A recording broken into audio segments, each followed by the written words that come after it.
3 अगस्त 2025 की सुबह सुबह 10 बजे उत्तर प्रदेश के मेरठ की पुलिस के पास एक फोन आता है। फोन करने वाला शख्स पुलिस से बताता है कि उसने अपनी पत्नी को अपने ही हाथों से उसका गला रेतकर मार डाला, उसकी हत्या कर दी। तुम लोग आइए और कमरे में से उसकी लाश को जहां मर्जी ले जाना चाहते हो आकर ले जाओ। पुलिस वाले पूरी तरह से घबरा जाते हैं और अपनी टीम के साथ उस जगह पर मौके पर पहुंच जाते हैं और जाकर देखते हैं। सबसे पहले दरवाजा तोड़ते हैं और जाकर देखते हैं कि वाकई में वहां पर एक व्यक्ति शांत अवस्था में बैठा हुआ था। उसके पास में एक लाश पड़ी हुई थी। लाश के चेहरे पर, पेट पर और चेस्ट पर पूरी तरह से कटे के निशान थे। अब बारी थी पुलिस वालों के उस व्यक्ति को अरेस्ट करने की। पुलिस वाले उसे अरेस्ट करते हैं, लाश को पोस्टमार्टम के लिए भिजवाया जाता है और थाने में जाकर उस व्यक्ति से पूछताछ की शुरुआत की जाती है। पूछताछ में उस व्यक्ति ने जो खुलासा किया उसे सुनकर पुलिस वालों के होश उड़ गए। तो नाम था रविशंकर, जो मेरठ के ही एक गांव का रहने वाला था। दिसंबर 2024 में उसकी सगाई हुई थी। जनवरी 2025 में उसकी शादी हो जाती है सपना नाम की एक लड़की से। बात करें अगर सपना के बारे में, तो जब सपना 18 साल की थी उसके माँ बाप का साया उसके ऊपर से उठ गया था। अब उसकी दीदी सरिता और उसके जीजा, जिसका नाम था मुन्ना, उन्होंने उसे पाल पोस के शादी के लायक किया और अब बारी थी उसकी शादी करने की। तो दिसंबर 2024 में उसकी शादी तय कर दी जाती है रविशंकर नाम के इसी व्यक्ति से। शादी के बाद में इनकी जिंदगी में सब कुछ बहुत अच्छा चल रहा था। इधर रविशंकर को बहुत अच्छे से पता था कि उसकी पत्नी, जिसके माँ बाप की मौत 18 साल की उम्र में हो चुकी थी, वो कैसे भी करके अपनी पत्नी सपना को सारी खुशियां देना चाहता था। वो उसकी एक एक प्रॉब्लम को, एक एक मजबूरी को बहुत अच्छे से समझता था। कुछ दिनों तक उसकी जिंदगी बहुत अच्छी चलती है। वो अपने पत्नी से बहुत अच्छे से बातें करता है, उसकी पत्नी उससे बहुत अच्छे से बातें करती है। लेकिन धीरे धीरे वो नोटिस करता है कि उसकी पत्नी हमेशा किसी न किसी से फोन पे बात करती रहती है। वो अपनी पत्नी को कई बार समझाने की कोशिश करता है। वो उससे बोलता है कि तुम्हारा पूरा ध्यान घर के कामों में होना चाहिए और तुम इधर उधर बात करती रहती हो, जो मुझे बिल्कुल भी अच्छा नहीं लगता।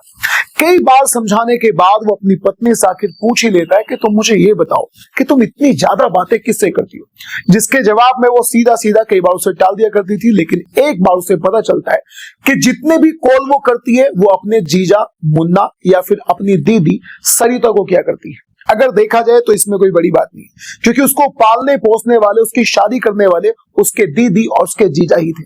लेकिन यहीं से रविशंकर के दिमाग में एक शक उत्पन्न होता है, एक शक आता है और वो अब अपनी पत्नी पर शक करना शुरू कर देता है। कहीं ना कहीं उसे लगने लगा था कि उसकी पत्नी उसके जीजा से ज्यादा बातचीत करती है और बातचीत का केवल इतना सा कारण है कि उसके साथ कहीं ना कहीं अफेयर चल रहा है।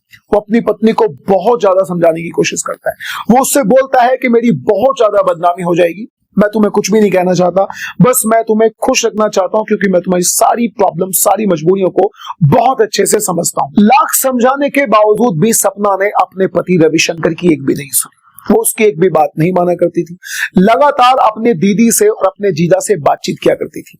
यहां तक कि घर के सारे डिसीजंस, घर में छोटे बड़े जितने भी काम हुआ करते थे, हर काम में वो अपने दीदी और अपने जीजा जी की ही सलाह लिया करती थी। इस बात से रविशंकर बहुत ज्यादा गुस्सा हो जाता है और इसी महीने में फिर तीज आती है और तीज के मौके पर सपना अपने घर, यानी अपने दीदी और अपने जीजा के घर चली जाती है, वो भी रविशंकर को बिना बताए। रविशंकर अब पूरी तरह से तिलमिला गया। उसे बहुत ज्यादा गुस्सा आता है। वो इस बात से तो नाराज था कि उसकी पत्नी उसके जीजा से बात करती है, लेकिन इस बात से और भी बहुत ज्यादा नाराज हो जाता है कि उसे बिना बताए तीज के मौके पर वो उनके घर पहुंच जाती है। बस अपने दिमाग में एक प्लान बनाकर 2 अगस्त की रात को वो उनके घर पहुंच जाता है और अपनी पत्नी से ऊपर वाले कमरे में आने के लिए बोलता है। उसकी पत्नी ऊपर वाले कमरे में आती है, उससे शुरुआत में बहुत अच्छे से बातचीत करता है। फिर उससे बोलता है कि तुम अपनी आंखें बंद करो, मेरे पास तुम्हारे लिए एक तोहफा है।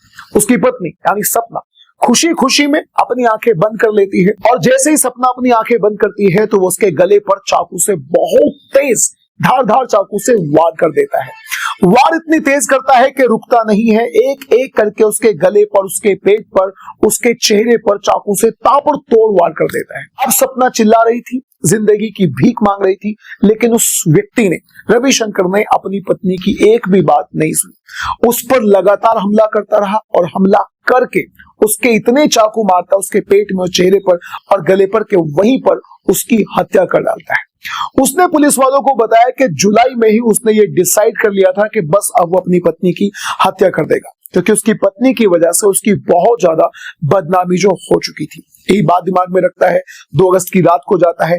3 अगस्त की सुबह सुबह जैसे ही उसे मौका मिलता है, जैसे ही उसके यानी सपना के दीदी और जीजा घर से बाहर काम के लिए जाते हैं, उसे मौका मिल जाता है और ऊपर वाले कमरे में वो सपना को बुलाता है और सपना को नेकलेस देने के बहाने ताबड़तोड़ चाकुओं से वार करके वहीं पर उसकी हत्या कर देता है। दोस्तों, इस घटना के बारे में आप क्या कहना चाहते हैं? क्या सपना वाकई में अपने जीजा से बात करना बंद कर सकती थी? अपनी पत्नी पे चाकुओं का वार करते समय उसके दिमाग में एक बार यह भी नहीं आया कि जिस पत्नी को वो मार रहा है वो 7 महीने की प्रेग्नेंट है, यानी उसके पेट में 7 महीने का एक बच्चा भी पल रहा है। रविशंकर के दिमाग में ख्याल बिल्कुल भी इसलिए नहीं आया क्योंकि वो सपना से पूरी तरह से नफरत करने लगा था। उसके पेट में जो 7 महीने का बच्चा था, उसे यह लगता था कि वो रविशंकर का बच्चा नहीं है, यानी उसे यह लगता था कि वो जो बच्चा है वो उसके जीजा का ही बच्चा है। बस यही बात दिमाग में रखते हुए वो ताबड़तोड़ अपनी पत्नी के ऊपर चाकू से वार करता चला जाता है और उसकी जान ले लेता है। यहाँ पर यह भी हो सकता है कि उसका जीजा और उसकी दीदी उसके गार्जियंस के जैसा रोल उसकी जिंदगी में अदा कर रहे थे, क्योंकि उन्होंने ही उसके लिए लड़का ढूंढा और उन्होंने ही उसकी शादी भी करी थी। आप क्या कहना चाहते हैं इस पूरी घटना के बारे में? अपनी राय कमेंट बॉक्स में जरूर बताइएगा।